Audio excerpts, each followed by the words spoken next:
నమస్కారం.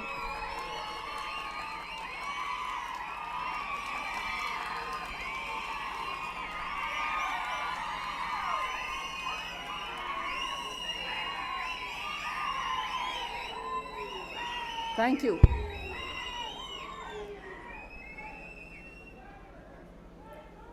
వేదిక మీద ఉన్నటువంటి మంత్రి, ఏపీ గవర్నమెంట్ అందరికీ, ప్లస్ యూనియన్ కౌన్సిల్ ఆఫ్ మినిస్టర్స్లో నా కొలీగ్గా ఉన్నటువంటి ఈ ప్రాంత ఎంపీ శ్రీనివాస్ వర్మ గారు, డిస్ట్రిక్ట్ కలెక్టర్ గారు, అందరికీ కూడా నమస్కారాలు. మీరు దత్తు తీసుకున్నటువంటి గ్రామం అని మాటికి రెఫర్ చేస్తారు. కాదు, నేను మొదటి మీటింగ్లో 2014-15లోనే అన్నాను, ఈ గ్రామం నన్ను దత్తు తీసుకుంది.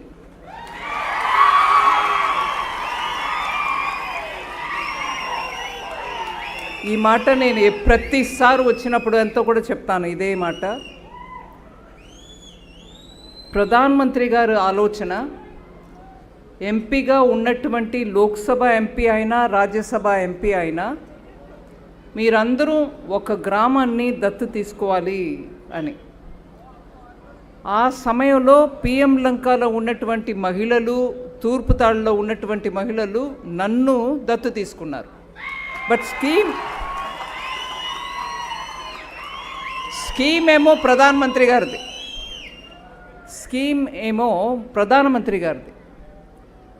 సో ఆ సందర్భంలో ఈ పిఎం లంక తూర్పుతాడులో పని కొంచెంగా మొదలుపెట్టినప్పుడు నేను ఎప్పుడైనా ఒకసారి దీని గురించి జ్ఞాపకం చేసుకుంటా. మనం మొదటగా ఇక్కడ వచ్చి చేసిన పని మంచినీళ్ళు సరఫరా.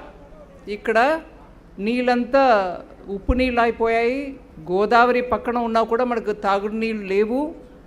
అందుకని మంచినీళ్ళ కోసం ఇప్పుడు ఏటీఎం అంటున్నారు, కానీ మనం ఒక సిస్టమ్ పెట్టి రివర్స్ ఆస్మోసిస్లో మంచినీళ్ళు తయారు చేసి ఎంతైనా ఛార్జ్ లేకుండా జనానికి దొరకాలి అని ఒక సిస్టమ్ మొదలు పెట్టాం. ఇక్కడ కూడా తూర్పుతాడులో కూడా. బట్ తూర్పుతాడులో దాని తర్వాత మెల్లగా పని ముందుకు సాగల.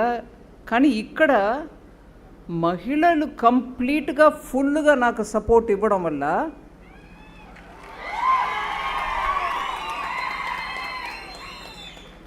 వరదల టైంలో, సైక్లోన్ టైంలో మీకు ఉండడానికి ఒక భవనం, పంచాయత్ భవనం అని అనుకోండి, ప్లస్ పిల్లలు సాయంకాలం పూట స్కూల్ నుంచి వచ్చినాక ఒక చోట్ల కూర్చొని వాళ్ళ హోంవర్క్ చేసుకోవడమో, లేదు కొంచెం ఎవరో పక్కన ఉన్నవాళ్ళు వచ్చి ట్యూషన్ క్లాస్ నేర్పించడమో, ఇవన్నిటి కోసం మంచి చోటు ఉండాలి అని మొదలుపెట్టిన ఈ పెద్ద భవనం